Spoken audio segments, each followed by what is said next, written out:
Ferry's videos. Sorry.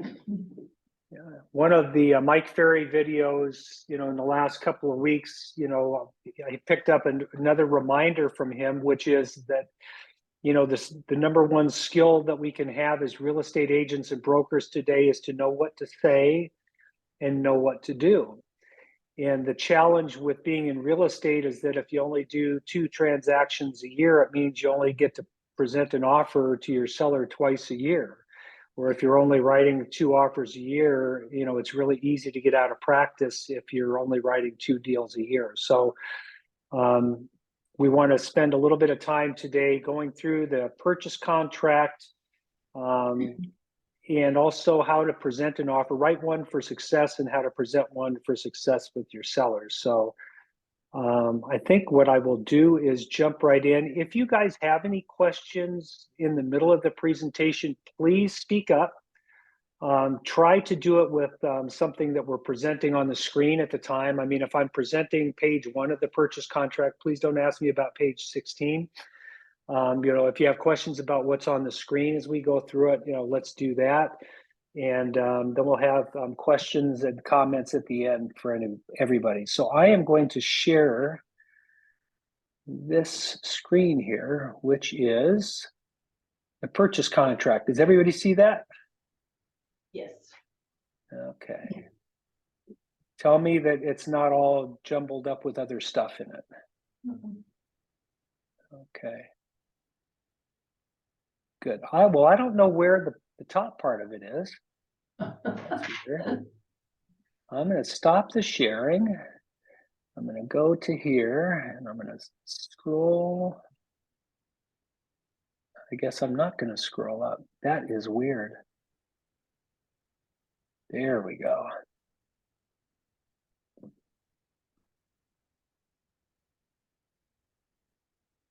Technology.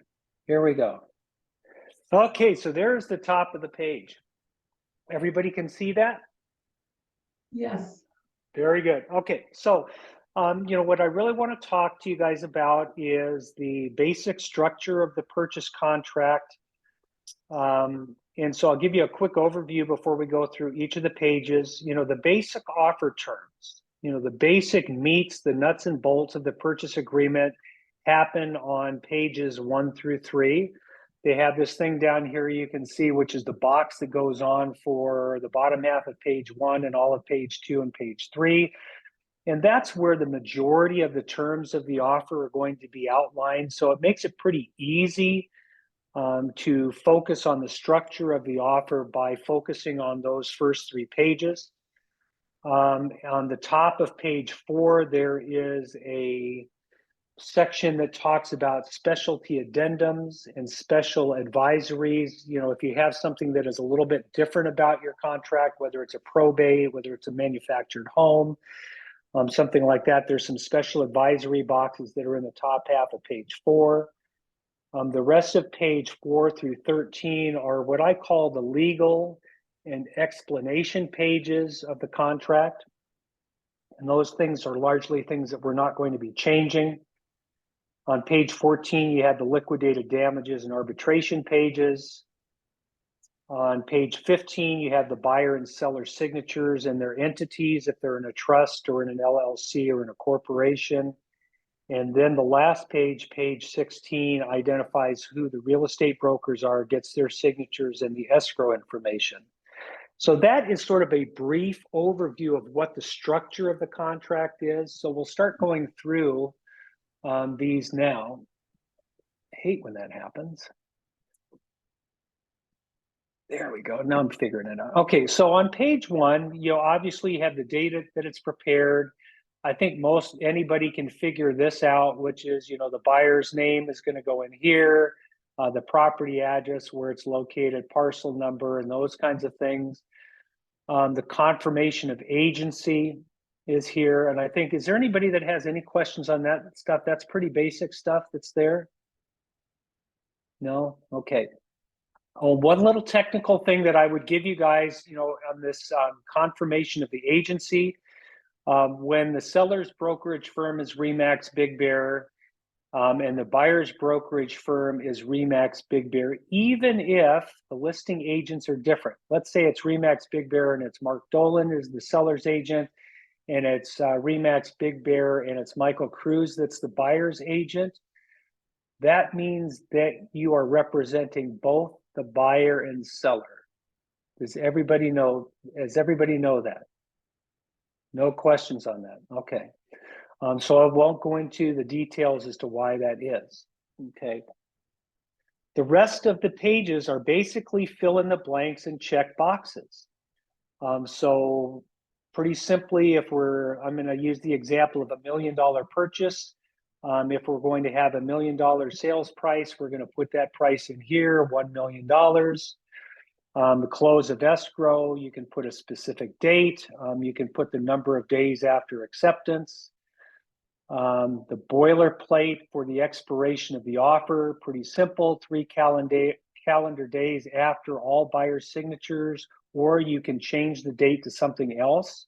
You can shorten that time frame, or you can extend the time frame if needed.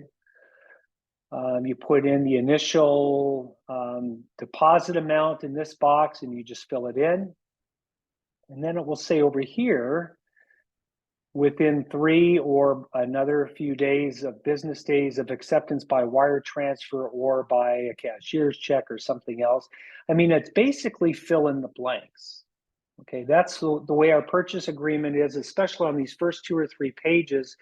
All of the terms that are in here are basically fill in the blank and check the boxes, and you have options. Okay, a lot of the stuff is boilerplate.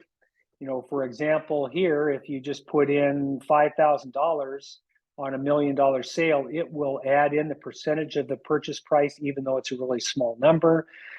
And if you leave this number blank, that means contractually that you have 3 days to get that $5,000 deposit in. Okay. It only changes if you check this box and put in a different number. The increased deposit amount box, I don't think is used very often. But the way that you would use that is, let's say, for example, that you are, there's a lot of contingencies in a sale. Let's say that you have $1 million sale and you tell the guy, I want to put a $10,000 deposit up, and that would be your initial deposit.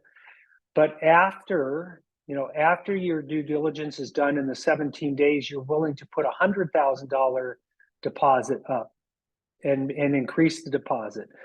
You would check the box here that says that there's an increased deposit, and you would add 90,000 into this space right here, because Can you scroll down, please? We can't see that on our screen.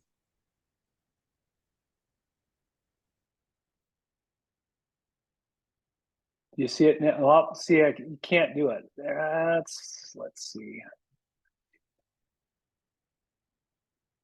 You see it now? Okay, so we have the increased deposit. So you would add, if you were going to increase it to $100,000 total, you'd add $90,000 in here, and you would say that you would increase the deposit upon removal of all contingencies, which would not be day 17. That would probably be day 22 when all contingencies are due. Or you could put a specific date, or you could write in this, and you could say, at 17 days when you've done the inspections. So this is not done very often, but this is something that you can do to make your offer look more appealing to a seller, particularly if there are multiple offers on the property. Does that make sense to everybody? Okay. In here, you can do a couple of things. You can write in what the loan amount is in dollars, or you can put in the percentage and it will auto-populate it. You should be checking a box if it's an adjustable rate mortgage. If you're going to have a limit on the interest rate, maybe they don't want the interest rate to be more than 7%, so you can put not to exceed 7%, and that the buyer is only going to be willing to pay up to 2 points or 3 points to obtain the rate above, if that makes sense. Then you're going to check the box for the correct type of financing. It's going to be conventional if it's left blank, but if you're doing FHA, you're going to be checking that box. VA, you're checking that box. Seller financing, you're checking that box. So it should be all pretty self-explanatory if you actually read through the contract, which buttons or which boxes to check. I have a question. Go ahead. So on the loan amount where it has the initial not to exceed the percentage of the interest rate, I think I've either you said this or I've read this that you should put in there as close to possible what the buyer's pre-approval has been for, because it's a means of ultimately using that as, I'm not getting my words out right, but basically you can use that as an example of pulling a contingency. Is that right? Yes. So, what I'm going to share with, with each of you as you go through this is that everything that you write in a contract has consequences. And so if you were to leave the box checked or unchecked where you're not putting any kind of a limit on the interest rate, that sort of opens your buyer up to a problem. If the interest rates are 6.5% and that's what they're pre-qualified to, and the interest rate goes up to 8.5% and they don't want to pay that higher rate, but they do qualify for it, their lender will, fund the loan for them. There's a chance that they could be at risk for their deposit for breach of the contract. I mean, it would be a pretty tough argument to make or to collect on a seller's behalf. But that argument could be made is that, the buyer said that they were pre-qualified and their loan was contingent upon obtaining financing, and the lender said, yes, we'll give you the financing, but not at 7%. We'll give it to you at 8.5%. Your buyer would not be protected at that higher interest rate unless you put some kind of a limit in there. Okay, thank you. Okay. And there's really not a place to put this in the contract today, and I really wouldn't suggest that we do it now. But in the past, when people were writing their purchase contracts, the buyer's agent would typically put in buyer to obtain financing at the best prevailing rate and terms, which is there's consequences to that phrase. And what was happening when we put that phrase into the purchase contract is that it was forcing the buyer to pay that 8.5% interest rate if they qualified, and that was the best prevailing rate in terms, if that makes sense. So that was really a good clause for the seller, but it was not a very good clause to protect your buyer. Okay, so it's really important to know what you're trying to accomplish and what your client is willing to do in order to move forward with a sale. That makes sense. Okay, so we have the loan amount, we have additional financed amount. Real quick, Mark. Mm-hmm. So what would you recommend to us as agents to make sure that this box is filled out properly? Would you just recommend just reading the pre-approval letter thoroughly to see if it's a fixed rate or an adjustable rate mortgage? Well, when you are talking with your seller, so let's say that your seller presents you with a pre-qualification letter that's at 7% interest rate and they're pre-qualified to $1 million. And so when you're preparing the offer for your buyer and you say to them, we're going to make an offer for $1 million and you're pre-qualified to $1 million at 7%. As I'm filling this out, do you want a limit on the interest rate that you're willing to pay? Okay. And of course, they're going to say, well, 7%. And you're going to say, okay, well, and I know you're pre-qualified to that. Let's talk what the consequences through by putting a 7% limit in there. Is if you're competing with another offer where there's no limit in there, your offer may be rejected because you have that limit in there. So do you want to raise that limit to a higher interest rate just because interest rates are a little bit more volatile? Again, this is something that is voluntary from the buyer, what the buyer is going to be willing to do, but they should know the consequences for not putting a limit, which means that they could be obligated to pay a higher rate, versus if they limit it too low, then they may risk not getting the deal because the seller has other options. Okay. Make sense? Yeah. Okay. So additional financed amount could be a seller, seller carryback, second trust deed, or a regular second trust deed with another lender. We've got occupancy type, secondary or investment. Primary is the boilerplate, and the balance of the down payment. Okay, so if they're putting 20% down and the purchase price is $1 million and their deposit's 100,000, that would mean the balance of the down payment is 100,000. Okay. So I don't think there's any question, shouldn't be any more questions on that. Do we have any?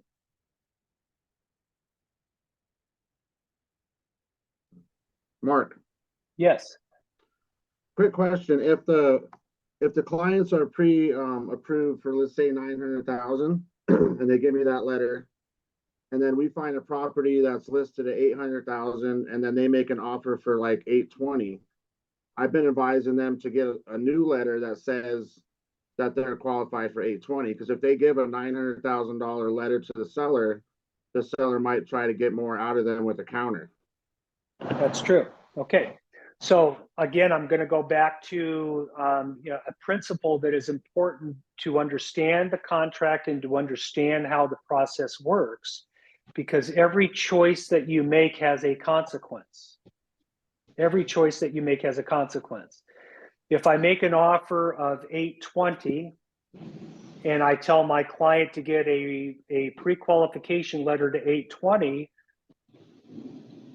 I can use that to my benefit, and it can also be used to the seller or to the buyer's detriment. Again, the seller may say is that, if he's only pre-qualified to 820 and I'm asking 900,000, I don't have confidence that the guy is going to be able to pay the higher number. And so they may look at your offer and think that your buyer is weak, that your buyer is stretching. And I'm sure that's not the message that your buyer wants to be sending to the seller, correct? Probably. Yeah, what I was saying is that the listing price is 800,000 and they're offering 20 more than asking, but they're approved for 900. If we give them 900, they might want, they might ask for more if there's a bidding war. So it's kind of one of those things. Like I have a client that right now he's approved for $1 million. And if we're putting offers out there, then say he wanted to go a little bit less than asking. And then the people are like, why are they doing that if he's approved for $1 million? Well, what I'm capable of paying and what I'm willing to pay are two different things. Yeah. That would be the good response. I mean, the only time, and I'm going to share this with you, is the only time that I have ever recommended to a buyer to lower their pre-qual letter to their offer amount goes back about 25 years ago, when there was a house that was listed for $107,000 overpriced. And my client was pre-qualified, I think, to 95,000, and the house is probably worth, 93, 95, 97. I mean, it was worth closer to what we were offering than what the seller had been asking. And so we made our original offer at 93,000, and I got a pre-qualification letter that was at 93,000. Okay. And when the seller came back and countered and said, "Hey, we want 97.5," I said, my client is sorry and I'm sorry. They would pay 97.5 if they could, but they can't. The most they're pre-qualified for is 93,000. And after a period of a couple of weeks, now this was a pretty strong buyer's market. It was not a seller's market at the time that we did that, but that was a technique that we used in order to get the seller to agree to the lower price. And we used the pre-qual letter to assist us in that negotiation rather than, them showing a higher amount, if that makes sense. Okay. Yeah. So everything that we do has consequences, and you want to think through, what is the message that I'm sending? Am I sending the message that I want to send to the seller in order to get it approved? Okay. Make sense? Okay. So go on to the next page. Is this the next page? No. Okay, so here's that portion.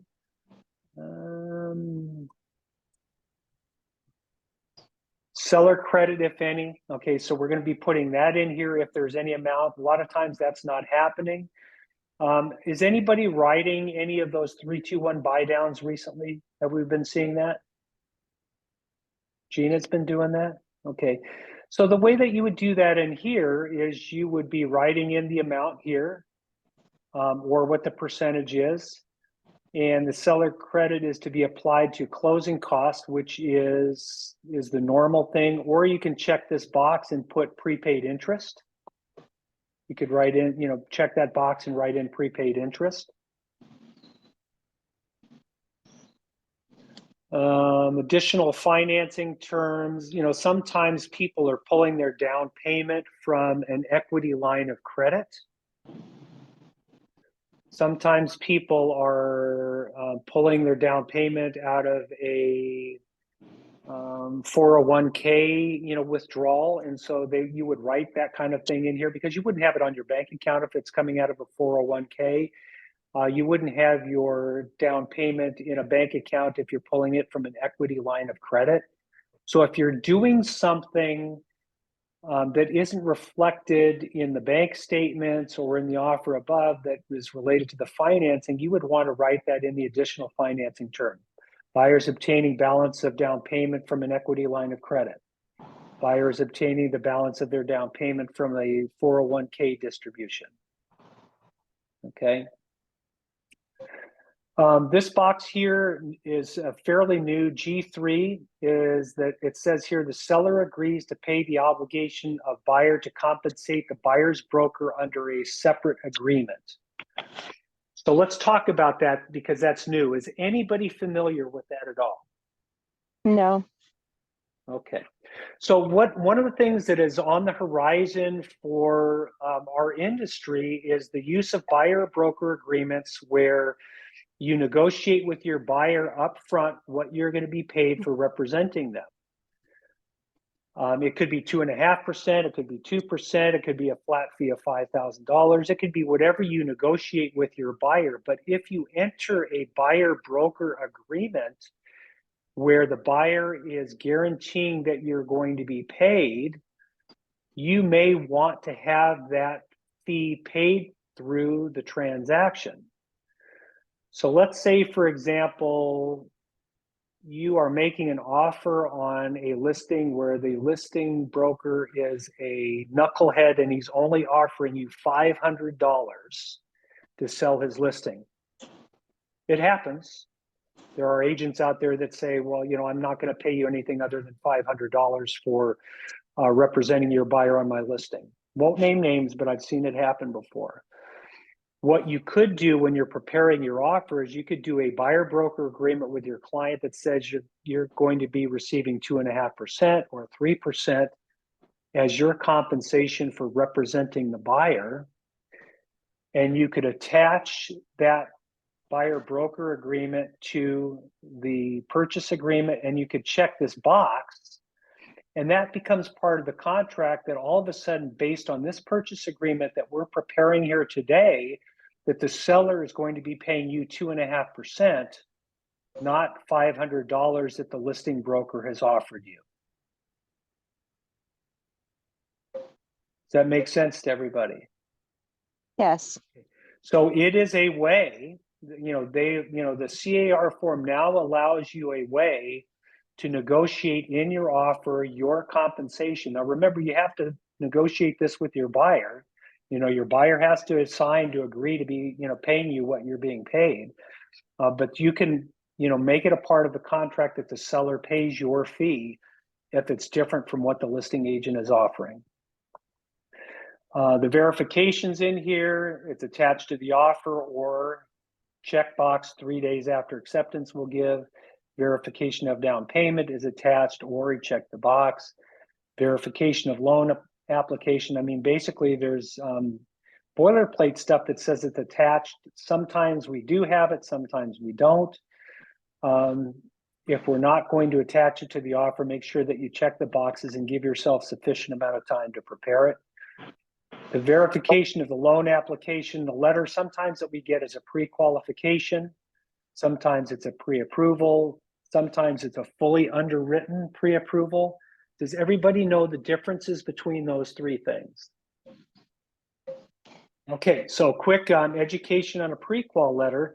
A pre-qual letter means that I have a lender that has written a letter that says, based on my conversation with Mark Dolan and all the lies he told me, I believe that I can give him a loan to buy this house for $900,000. Basically, a pre-qualification letter is substantially not worth the paper that it's written on. Okay. I'm not saying that every lender writes a pre-qualification letter that isn't worth the paper that it's written on, but from a legal standpoint and from a verification standpoint, it's not really worth a whole lot. Pre-approval, on the other hand, means that a buyer has made a submission through a lender to their online underwriting, and they have gotten a pre-approval from a lender going through some underwriting. Not fully underwritten pre-approval, but they have gone through and they've gotten their online verification. So if your letter says that they're pre-approved for the financing, that the lender has actually reviewed their finances, reviewed their credit, they will issue what's called a pre-approval letter. That's a lot better than a pre-qualification letter. Unbelievably better, okay? Sellers love to see pre-approval. The last box that says fully underwritten pre-approval means not only did the loan officer review all of that credit information and run it through their algorithms to see if you qualified and met the ratios, but it means that your package, your buyer's package, has been submitted to the lender's underwriter and is pre-approved. So they're at the very end of the process. And usually when you provide that kind of a pre-qualification letter, it means the only thing that is required to fund that loan is the property appraisal needs to come in and be signed off. Okay. Obviously, that's the strongest pre-approval that you can get, is the fully underwritten approval. Okay. A lot of, again, so going on, quickly here, a lot of the stuff is pretty boilerplate. Final verification of condition happens 5 days boilerplate, or you can do something different. An assignment request means that your buyer may want to assign his purchase to a trust entity, an LLC entity, or to some third party buyer. And so in this contract, that would have to be done within the first 17 days after acceptance, unless you change things here.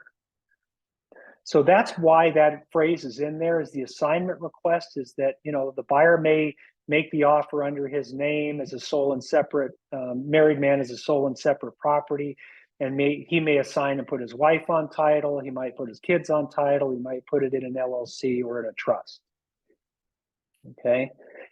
The next big thing that we go into is contingency removal. A lot of the stuff we're very familiar with. All of these dates are 17 days. That's the boilerplate for everything. And it was done that way to make it simple so that all the contingencies are due on the same day. Make sense? So it makes it simple. Now, you may or may not be able to get all of your contingencies done in that time period, but that's what it is. That's boilerplate. If you're going to change things for good reason, you would write in a different date. Now, of course, if you have no loan contingency, if it's a cash offer, you wouldn't have a loan contingency. You check that box and that would zero all of this out. No appraisal contingency would zero all of this out. If you want to waive all of these other contingencies, your inspections, going through the house and measuring for carpet and flooring and other kinds of things like that, reviewing documents, the preliminary title report, you could remove all of these contingencies or some of them by attaching a contingency removal form and removing those specific contingencies at the time that you make the offer. Okay, there's a lot of danger in doing that. But if you're in a highly competitive market, you may say, you know, my seller is a contractor. He did a really good walkthrough of the house. He's comfortable with the condition of the property. So he's going to waive the investigation of the property. He's going to waive the informational access to the property. He doesn't need to get into it a better. He did a great job of doing his inspection. The common interest disclosures may not be applicable, so you may remove that contingency. There may be no leased or liened items if it doesn't have solar panels. If it doesn't have anything that is leased or a lien on the house, you may want to remove that contingency. So you can attach a contingency removal form by checking this box that removes everything except the review of the seller's documents and the preliminary title report, because those are things that your client hasn't seen yet at the time that he makes the offer. Make sense? If you've got the disclosures from the seller prior to making the offer, you could remove that one too. Okay. So I'm going through this. I mean, it can be complicated to go through it, but it's really checking boxes. If you understand what the boxes mean, you can write a very, very strong offer that does exactly what your intention is. Let me go here. So you've gone that, possession. Hopefully you can see everything. Okay, so here, this is a little bit different than the way it used to be. Time of possession, it meant that it used to be that at 5 o'clock on the day of recording was the way that the contract used to be. Time of possession now says upon notice of recording. So what that means now, if you don't check anything different, is that when title calls escrow and says, we have confirmation of recording, no money's been dispersed, nobody's been paid. But once you have notice of recording, that would mean that the buyer would be allowed to have access when that phone call comes in. Could be at 11 o'clock in the afternoon, could be at 1:30 in the afternoon, could be at 6:30 at night when we get that notice. That's what the boilerplate contract says now. Or you can specify 6 p.m. or you can specify a different date and a different time by filling that out. Seller occupied or vacant units, close of escrow date could be the date that you're getting access. Or you can check whether it's 20, sellers in possession up to 29 days, or if they're going to be staying longer than 30 days. You have to figure out, what's your intention and fill this out correctly. Occupied units by tenants. This is important because a lot of these tenants have 60-day notices in order to move out. My recommendation is, if you want to stay out of trouble, is that you make sure that your buyer is able to do a walkthrough after the tenants leave to make sure that they're getting the property in the condition that they want and that the tenants have actually left. If you close escrow, no matter what the agreement is between you and the seller or your buyer and the seller, if the tenants have not moved out, once your buyer owns the house, all of a sudden now the tenant occupancy laws are their responsibility to deal with, and they might have to do an unlawful detainer if the people don't leave. So my recommendation is that the people are out prior to your walkthrough and prior to closing. Okay, here are some of the due dates for taking care of things. Seller has to give their disclosures within 7 days. Sign and return escrow provisions and instructions within 5. Time to pay fees for ordering HOA, 3 days. These are all timelines that are written in here that are boilerplate, and if you're not going to meet them, you better change it to something that you can meet so you're in compliance.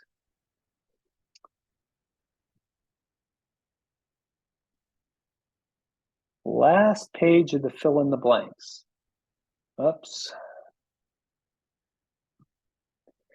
Okay, so these are things that are going to be left in the house that you're writing into your purchase agreement. Now, generally stated, things that are permanently affixed to the house are considered to be fixtures, and things that can be removed easily are personal property.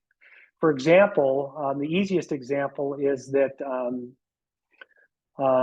curtain rods are permanently affixed to the house. So those are considered to be fixtures. the curtains that are on the curtain rods are considered to be personal property. Interesting, isn't it? Okay. So people argue about a lot of things. And the more specific that you are in writing your purchase contract, the less there is to argue about it because it's in writing. So what you want to do is check the boxes of all the things that you're going to be including in there. Video doorbells, I think that's an interesting one. Security camera equipment, smart home control devices. You can actually put in the wall-mounted bracket. People can take those if they want now if you don't check the box. Bathroom mirrors. Can you imagine somebody taking a bathroom mirror? I never would have, but people have argued about it. So that stuff is in here now. Potted trees and shrubs. I would have never have thought that those would be something that would be included, but they are. Okay. So you want to make sure that anything that your buyer wants conveyed is checked off in here properly. And then you can add different things that are specific. You could say things like, inventory of furniture. Yeah, I don't recommend that you do that in here because if there's an appraisal, I wouldn't do that. But you can put everything that's included in here. You should exclude items, specifically. Again, agreements prevent disagreements. So the more things that you can spell out in writing about what the agreement is, that will be the least arguing that takes place later. Go ahead, Evan. So I was actually going to ask about that. Do you recommend when negotiating furniture, we should just put that on a separate addendum? Because I've had lenders want me to take out all the furnishings from the offer. So do you recommend just doing it on a separate addendum if they want furnishings? Yeah, if there's an appraisal involved and there is a lender involved, the general principle is that lenders do not lend on furniture. Right. And when appraisers are appraising property, they do not appraise furniture. So if you have $5, $10, $15, $50,000 worth of furniture in the house, and that is reflected in the contract, the lender and the appraiser are going to look at those things and they're going to have a problem with it.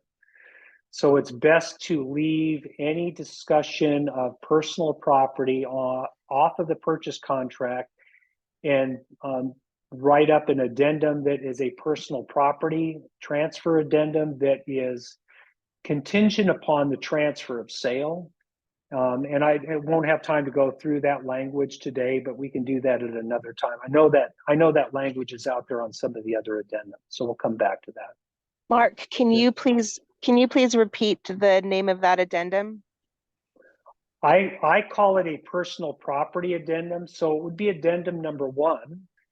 Right. And when you check the box, you don't check purchase agreement, and you don't check counteroffer, and you don't check TDS. Okay. You check the box, and then where it has the box, you just say agreement between buyer and seller. Right. Okay. So you have a standalone addendum that has nothing to do with the purchase contract. Okay.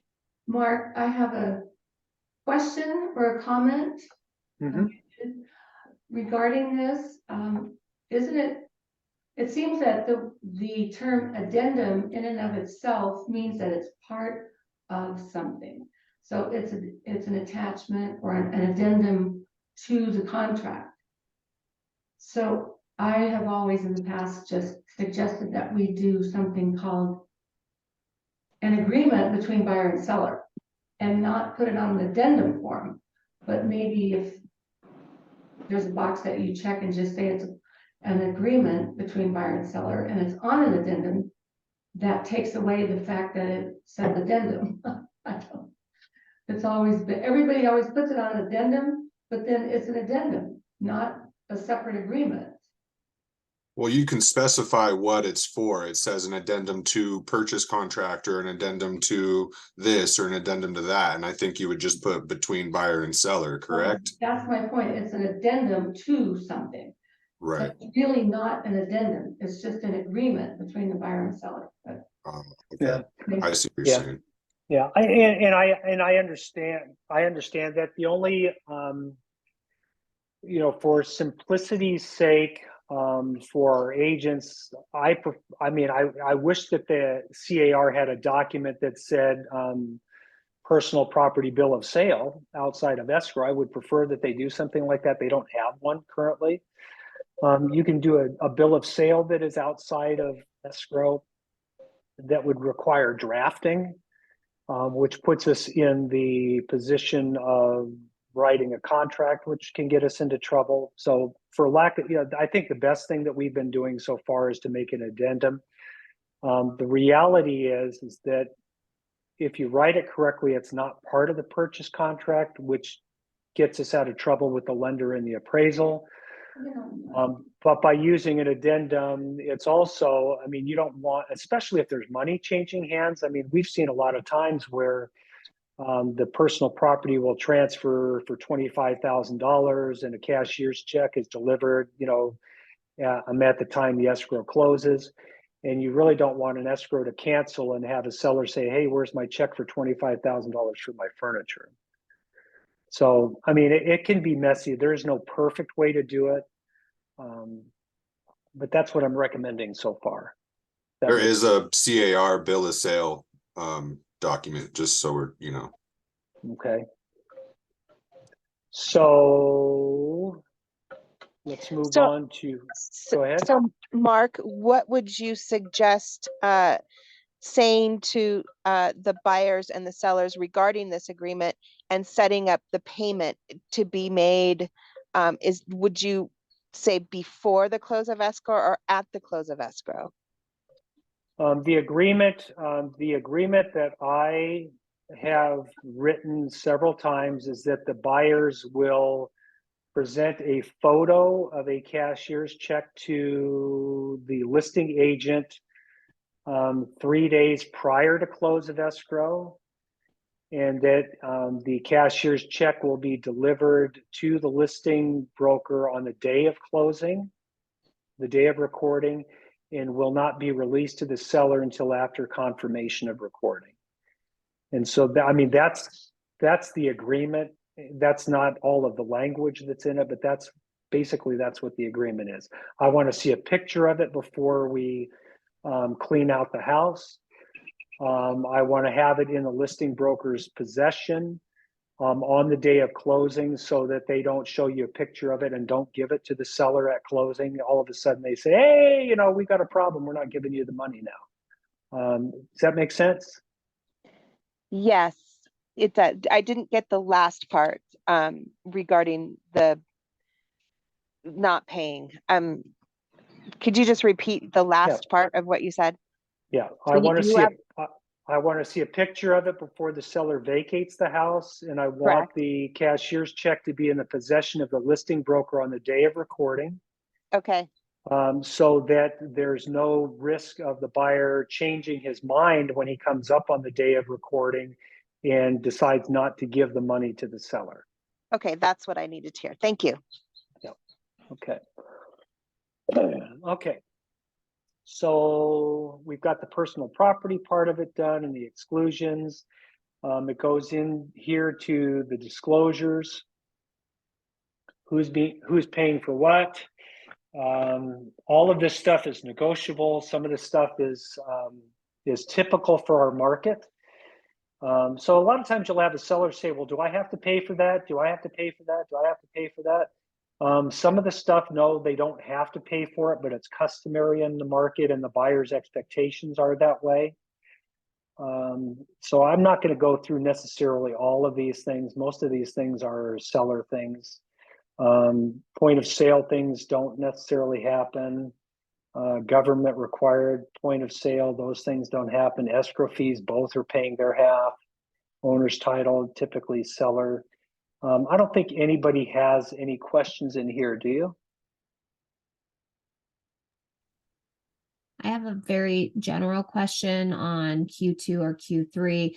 How do you reference the termite report? Do you call it termite report? Because I've seen it referenced different ways, and the way that I've read it recommended actually is so long, it creates, it runs into an additional page and then it'll generate an additional page of notes. Yeah. If the buyer is going to pay for the termite report, I would leave it I would leave it out of the contract and not make any reference to it at all. Okay. It's just like a home inspection report, or just like a sewer line report, or any other investigation that the buyer wants to do. They don't specifically write those things in. I don't really want a lender saying, oh, the buyer did a termite inspection, we want to see it. Okay. If they're asking the seller to pay for it, then you're going to have to put it in there, because you have to disclose to the seller that you want them to pay for it. And what wording is best used for Q2 or Q3 to say that? If it's a termite inspection or a termite report, I would just write in the word termite, and I would check and then I would just check the box that says seller, and then you wouldn't have any addendums. Okay. That wouldn't trigger. Right. Yeah, it's short enough. It won't. Yeah. Yeah. Hey, Okay. Mark, Yes. Mark, I had a quick question. I did a deal last year where we went into escrow and I was representing the buyer, and then we asked about the termite report, and the listing agent said, oh yeah, the house was in escrow previously and we have a termite inspection, but it's like 6 months old. How long? I asked him to do a new one because I thought that seemed kind of long. How long do you think a termite report's good for before, because you don't know what could have happened in the last 6 months? Well, I think the termite report itself will say that they're good for 6 months. So it's after 6 months, it's no longer valid. Okay. But that doesn't mean that the seller can't say, I'm not paying for a new one. Yeah. Yeah. I mean, the buyer can say, I'm not going to buy the house if you don't give me a new one, or the buyer can say, I'll take my chances and go with it. Or the buyer may say, well, if you're not going to pay for it, I'll pay for one myself just to protect myself. I mean, so you do have options. Yeah, like after we had the blizzard and the snow, there was a lot of dry rot and a lot of issues, a lot of places for termites to, start breeding, and that termite report might have only been a couple months old, but then buyers are just trying to make sure that there's nothing going on, Yeah. Yeah. Dana, you had something? oh, I was just thinking, I remember, I don't know, a few years ago, we changed it to pest inspection instead of termite inspection. That's Because, where I was headed with my question, Dana. yeah, because, it could be carpenter ants or whatever, so we just changed it to pest inspection. I don't know if something's changed in the meantime, but it seems like that covers it better than just termite. Okay.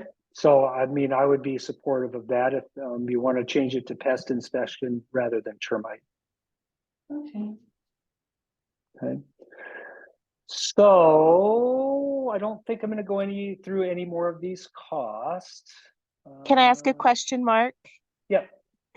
Regarding the termite inspection and the results and the actual report.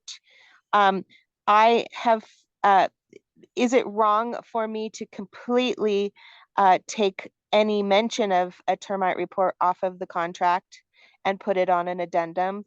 Because I have found that many times the work that needs to be done, the buyer would rather do it themselves or that kind of thing, and the lenders are requiring, evidence that has been taken care of. That makes sense? Yeah, well, I mean, so from a practical manner, if you see the word pest inspection or termite inspection in the purchase agreement, the lender is going to be aware that there's been one that's done. Now, there may be, it may be a matter of disclosure to the buyer, and there may be no reference in there who's going to pay to fix anything. Lenders, sometimes decide that they're going to run the show, and they say, I want to see it. Yeah. So I prefer to do, what we do with the home inspection and with all of the other inspections, which is, buyer, go do your inspections. And then when we're going to do a repair request, we do a repair request and we see that becomes the negotiation for, leaky faucets. It becomes the negotiation for termite or pest problems. And if they want a credit, I mean, the repair request never goes to the lender unless there is a credit. And so if there is a credit that is going, to the lender at the last minute, it's usually towards closing costs, because you don't do you don't do credits for termite work and you don't do credits for repairs. So you just really want to be careful of what you're required to show the lender and what's going to cause you a problem if you show it to them. Right. So in a perfect world, you do a purchase agreement that doesn't have any of those references. You do your inspection, you negotiate your repairs or your credit outside of the purchase contract, and you move forward with closing, and the lender is never any wiser. If the money is going to change hands, it needs to be within the limits of what the lender will allow as a credit. And you really need to do that early on before the 3-day notice is given out before the docs are done. That makes sense. Yes. Okay. Thank you. Okay.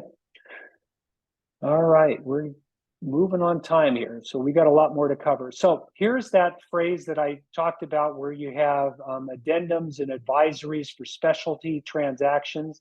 They used to have a purchase agreement for manufactured homes and a purchase agreement for probate and, and all of these other different things.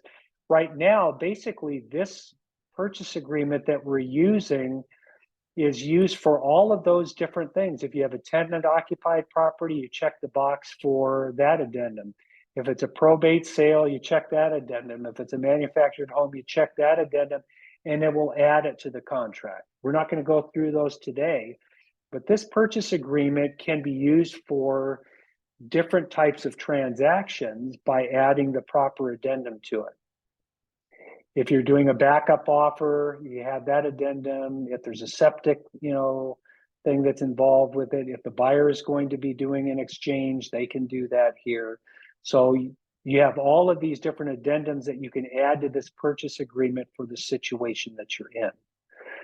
These advisories in here, some of them are boilerplate that are already added into the purchase agreement, but you can add the statewide buyer, you can add short sale. I'm starting to see a few of those things come up. So you can make this purchase agreement specific to your transaction by adding the proper addendums and advisories. Make sense? Yes, Mark, quick question on the wire fraud advisory. So I have that checked on all of mine, but we also have in the addendum that language specific to Zelle and other. So you do need both, just to clarify. Well, the wire fraud advisory is something that does not cover the Zelle and the Venmo stuff. Right. So it should be in both, yes. Yep, thanks. Okay. So from this point here, 5, all the way to page 14, I call this the legal and the description of how it works language. And I'm not going to go through all of this, okay?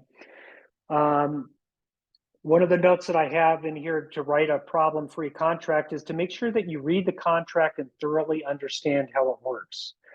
I have 3 options that I give my clients when I sit down with them. The first one is the one that I hate the most. I said, would you like to read the contract? Because the clients have the right to read everything. Would you like to read the contract? Would you like the short version? Or would you like the short version? Thankfully, most of the people say they would like to have the short version. So it's important for each of us as real estate professionals to read the contract so we understand what each of these paragraphs are, and so we can explain it to them in normal language. Okay. So, when it comes down here, they'll go, oh, what is the seller remaining in possession after close of escrow? Well, sometimes the seller doesn't move out at close of escrow, and you can grant them possession for a period of time. You can charge them rent. There's an addendum for that. And you have to have a quick, brief explanation that's accurate of what that paragraph talks about, if that makes sense. Do you want to read this or do you want the short version?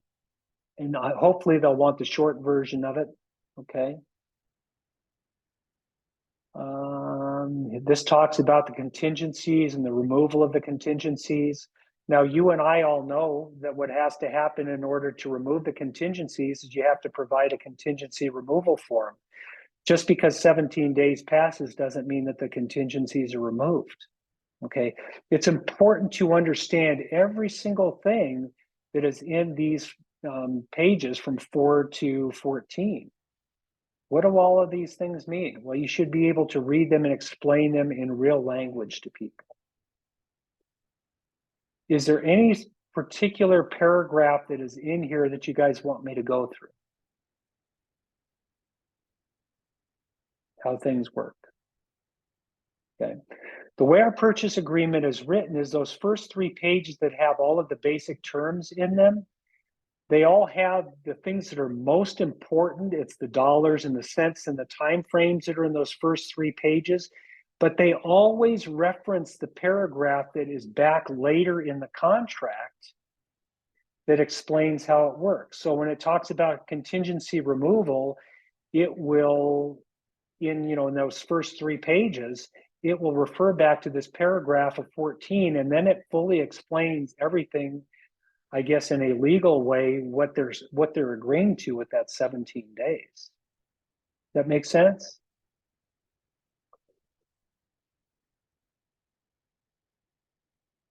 Okay, so I want to get into what I think is the most important part of the whole thing, because I think filling in the blanks is pretty simple when you know what the contract is asking you to do.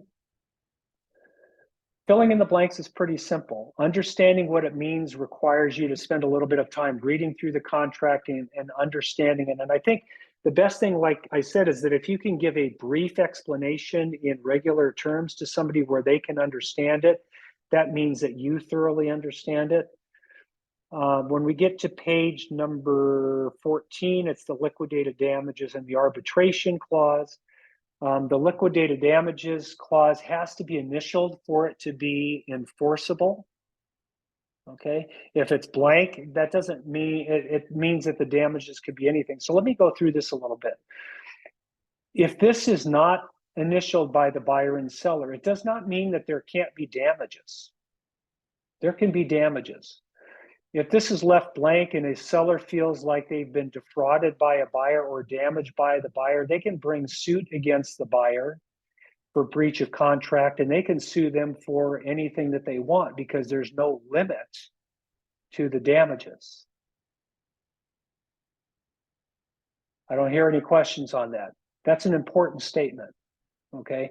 If I'm making an offer to buy $1 million property and I breach the contract at the last minute, and I think, man, I'm in the clear because I didn't sign the liquidated damages clause, so I'm in the clear. No, actually what happens is now the seller can sue me for anything they want. They can sue me for the deposit, they can sue me for $100,000, they can sue me for $500,000 if they can prove that they've been damaged by my action. What this liquidated damages clause is, it decides what the damages are. So there's actually, in a lot of ways, there is a benefit to the buyer to having this liquidated damages clause initial. It limits what the damages actually are, and it gets the seller's agreement on what those damages are up front. Make sense? Hopefully you guys never have to find that one out the hard way. Mark, really basic question. I was instructed to have them actually sign, not initial. So I just want to be clear, it's initial, not sign, even though it says initials. I just want to be clear about that. I'm not asking for anything other than what it says here, which is the initials. Okay. And I don't know why a signature would be better than an initial there. I don't know the argument for that. The mediation clause is people are agreeing to go to mediation before they go to arbitration, okay, or court action. The arbitration of disputes here is pretty boilerplate. You guys have seen it on just about every dental thing, doctors thing, everything, pretty much everything that you sign. Buying a car, you sign an arbitration agreement. You know, it's sort of an interesting clause because if you're an attorney, attorneys will advise their clients never to sign the arbitration because they want to go to court so they can get hired for it.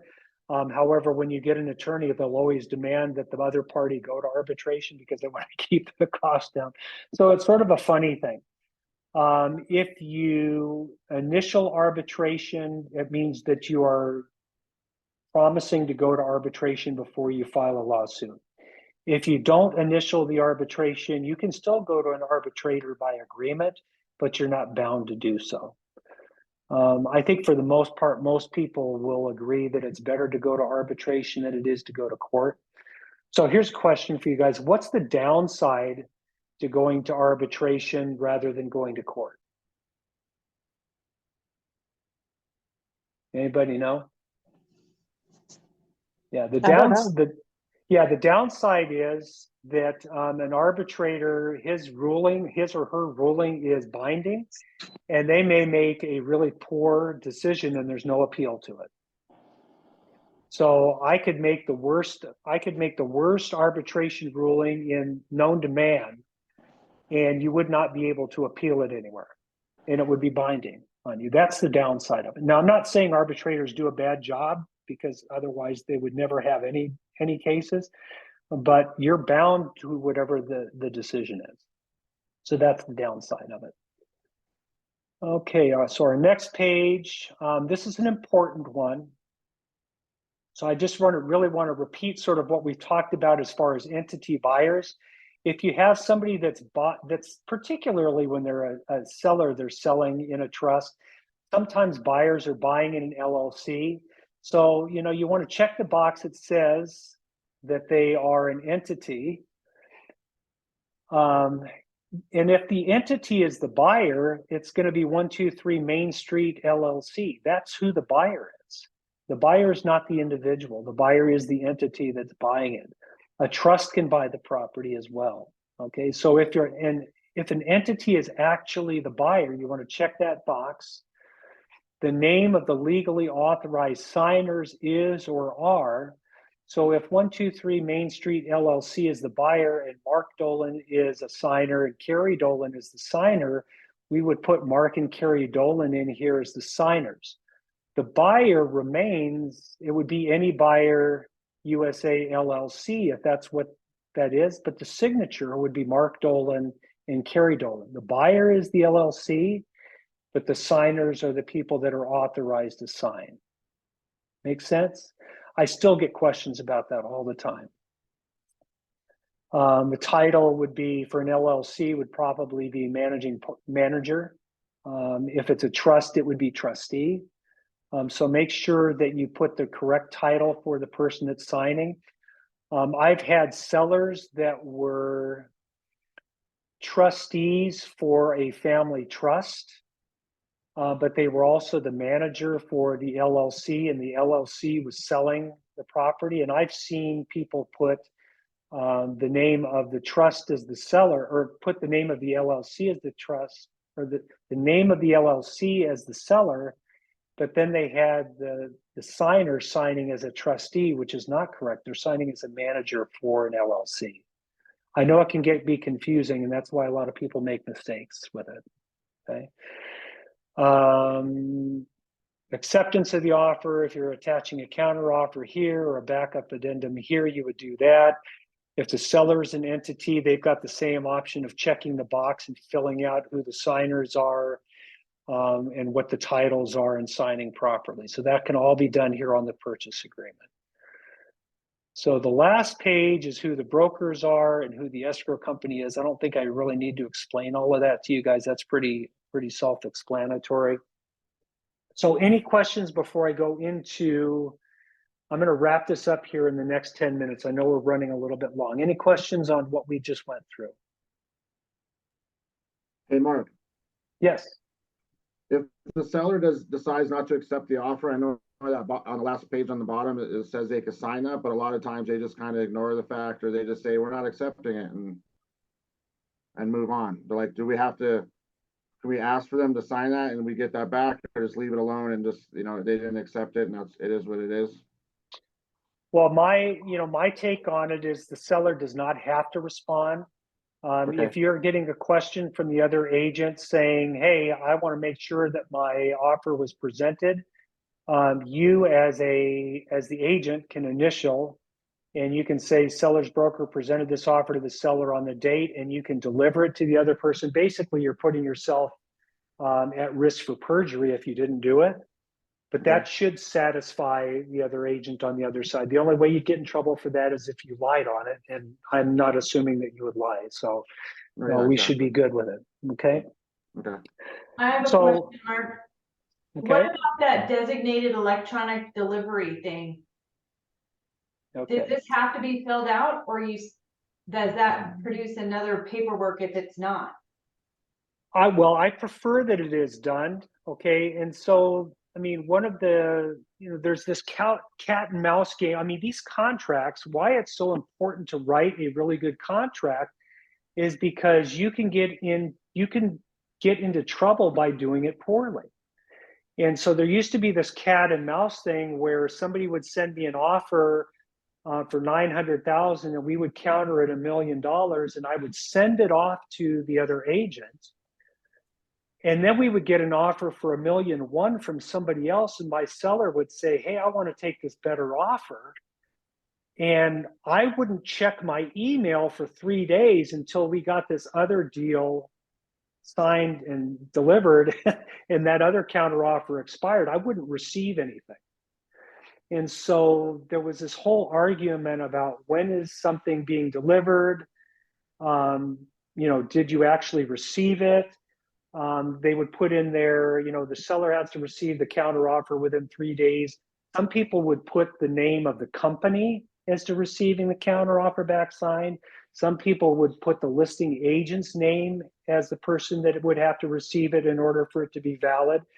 And so this creates a lot of loopholes, I guess, that, can be manipulated. Okay. So, what they've done with this form now is that they have this electronic delivery. So if you put your email address in there and say, hey, deliver all the documents to Mark Dolan at realestatebigbear.com, or send all of my documents to mdsotc.com. And that's where we are acknowledging that you can send the documents to be deemed delivered. The way that the rule is today is that if the other agent sends you an email to that agreed upon email address, that's considered to be delivered, even if I didn't receive it, even if I didn't read it, even if the seller doesn't receive it, even if we got a better offer in the meantime. Okay, so there's always consequences for everything that we do. If we don't put in the electronic delivery information in there, it means we're back to the Wild West. That there can be some argument whether I've received it or not. Mm-hmm. That's a good thing for the notes. If you don't fill it out, it takes us back to the Wild West. Okay. And again, when you're in the Wild West, that opens you up to a lot of arguing. I didn't receive it. I did receive it. Well, I sent it, but you sent it to the wrong email. I mean, all of those arguments can take place. If you put in the electronic delivery email addresses, that means that when you send it to that address, you can check off the box and say, yes, it's been delivered to them. So do you recommend that agents put that in there? I think that I would recommend that we do it. Okay. I recommend that we do it. That way, it's just going to create a lot less litigation because it's so simple. Did you send it? Did you send it? I mean, you can look in your sent receipts. Did I send it? Yeah, I did. Sometimes people think they sent something and they didn't. Okay. So, into the notes about tips to write a problem-free contract, read the contract and understand how it works. Read it thoroughly, read through all of that stuff. Make sure that you can explain each paragraph that's in it in real man's language. Know what checking off each box means and how it applies. Understand what the proper timeframes are, what the definition of a day is. When does the 17 days start? What does acceptance mean? What happens when the date expires on a Saturday or a Sunday or a holiday? Understand what that means. Make sure that you fill out the contract completely so that there's nothing left out. The worst thing in the world is to argue about something at day 22 and then go back and look at your contract and say, oh, I forgot to write that in there. But that's what we expected.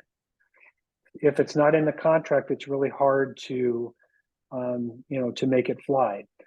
Another thing is don't cross out anything in the contract. One thing that you put yourself at risk of is if you line out any of the lines in the contract, it means that you are now acting as an attorney and editing a contract that was done by CAR's attorney. So don't do it.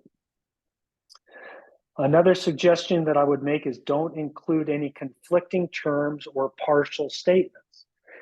And the best example that I can give you of this is that if your purchase agreement says that the seller is going to make sure that the smoke detectors, the water heater, and the earthquake straps are done, and the CO2 detector is done, and that the utilities are going to be on, for the appraisal, and then you come back in and those things are not done at the appraisal, and you do a repair request and you say, I want a credit of $1,000 for all of the repairs. A lot of times people will come back at their walkthrough and they'll say, well, I want the $1,000, but the smoke detectors, the water heater, and the earthquake straps aren't done, and the CO2 is not done. So we want you to do all of those 4 things plus give $1,000. Well, if your repair request says that I'm going to take $1,000 in exchange for the repairs, now you've got contracts that are different. And so now you've opened yourself up to an argument that the contract can't fix without a big argument. Does that make sense? Anybody ever seen that happen before? Happens a lot, okay? Sometimes the sellers will agree to do termite work and then they'll get a repair request that leaves the termite work out. And they'll get a credit. They'll say, I want $1,000 credit, for the repairs. And when you get close to closing and you find out the seller hasn't done the termite work, the buyer's agent will say, well, yeah, we got $1,000 for these repairs from the home inspection, but why haven't you done the termite work? Well, the repair request didn't address the termite work being done. It only said $1,000 for the repairs. And the buyer's agent says, well, the original purchase agreement, you agreed to do the Section 1 and Section 2 work. Yeah, but your repair request didn't address it. Make sense? Okay, so we have those kind of problems come up all the time where there's incomplete or conflicting agreements that creates an argument. So don't do that. Okay, so the last thing, and what I really am excited to talk about, and I've only got a couple of minutes to do it, is to remember that when you're presenting an offer, remember what the goal is. The goal to keep in mind is that when you're writing an offer, your goal is to present an offer that will lead to a successful closed transaction that is win-win for both the buyer and the seller. That's what we get paid for. That's why the buyers make the exercise of writing an offer. That's why sellers want to see an offer, is they want to have a closed transaction that is a win-win for everyone. Writing an offer is not about winning an argument. It's not about winning an argument. So, keep in mind when you're writing an offer that you're looking for ways to create a win for the seller as well as your buyer. We're salespeople, never forget that. So you need to know your client, his or her motivation, and what is important to them. And you should know that from your previous conversations with them. How often it is that I've had a seller list their house overpriced and then hassle me every single week because we don't have an offer. Anybody have that experience? Okay, they list it overpriced and they don't get an offer for the first week or the second week or the third week, and they're yelling and screaming and complaining. Then when they get an offer, they complain that it's too low. That happens all the time. So when you have conversations with your client, you sort of know what their mindset is going into it. So I'm going to ask you to think about when you're presenting an offer to your seller, is to review in your mind what's important to them. What do you know is important to them? Is a quick close important to them? Is having an easy transaction where they don't do a lot of repairs, they don't go through a lot of hassle? Is that important to them? Is the sales price important to them, or does the net proceeds, is that important to them?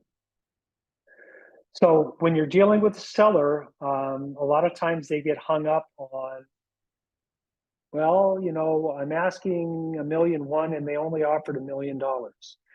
And so they're caught up in the $100,000 difference between what they're asking and what their offer is.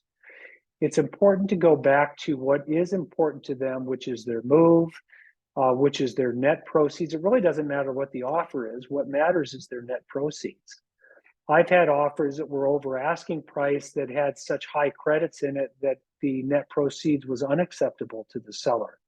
So it's not really the sales price that makes the difference, it's what the net proceeds are. So the sooner you can get away when you're talking with a seller, presenting them the offer to the net proceeds, the better off you're going to be. Get the argument away from what the sales price is and get it pushed on to what the net proceeds are. Make sense? Consider how to present the offer to your client that will be best received. Do that before you present the offer. When you're talking with your seller and you're making a counteroffer, discussing making a counteroffer to the buyer, ask yourself and ask your seller how you can present the counteroffer in a way that will allow the buyer to feel like they are winning too. So here's one thing that's really important to think about. Let's say that you have an offer for $1 million. They want a $5,000 credit. They want you to do all of the termite work. They want early possession. They have, you know, all this laundry list of things that they've added. They want a home protection policy. You know, they want you to replace the spa. Let's say that there's 5 or 6 things that the buyer has offered, and your seller doesn't like any of them. They don't like the price. They don't like the fixing the spa or replacing the spa. They don't like the home protection plan. They don't like the termite work. You know, what I suggest to my sellers is to make the least amount of changes on the counteroffer that you possibly can. So if the buyer says, I want the spa replaced, I want the termite work done, I want the credit, I want the home protection plan, add up what the cost of those things are and ask your seller to make a price change that allows the buyer to get what they want with all of those 5 things, but only change the price. Do you guys understand the psychology behind that?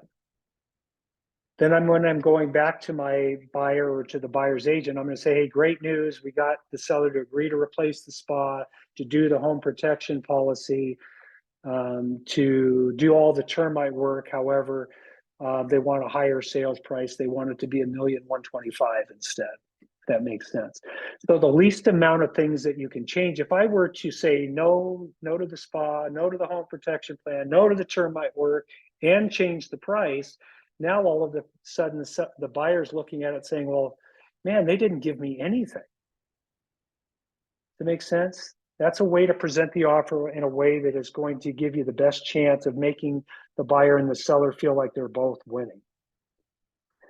The last thing that I would say is to consider using an offer presentation form when you are preparing yourself to present your offer to the seller.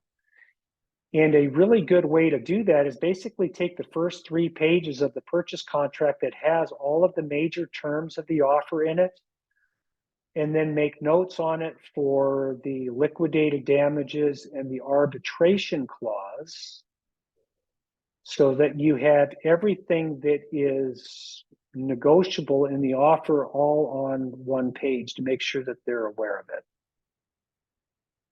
Does that make sense? Okay. It's important that you send the entire contract at some point to your seller so that they have a chance to receive it. I mean, one of the biggest complaints I get from sellers when they're arguing over some, dispute that they have with their agent or with the buyer is I'll say, well, the contract says this, and they go, well, I never read it, or my agent never told me that. I mean, that's the worst one. Your agent, Mark, never told me that. Okay. So make sure that you go through all of the things that are in that first 3 pages, because those are all of the things that are pertinent to the contract, and discuss each of those things that with them and what the consequences are, both, you know, pro and con for anything that they do in their counteroffer. Okay. So I have gone on much longer than I expected to, but I think you guys got a lot of good information. I hope you guys got a lot of good information. Is there any questions as we follow up and we end the call for today? No, thank you, Mark. Okay, thank you, Laura. Sorry to take you guys on so long. If you guys have to run to something, let's get off this call and go make some money.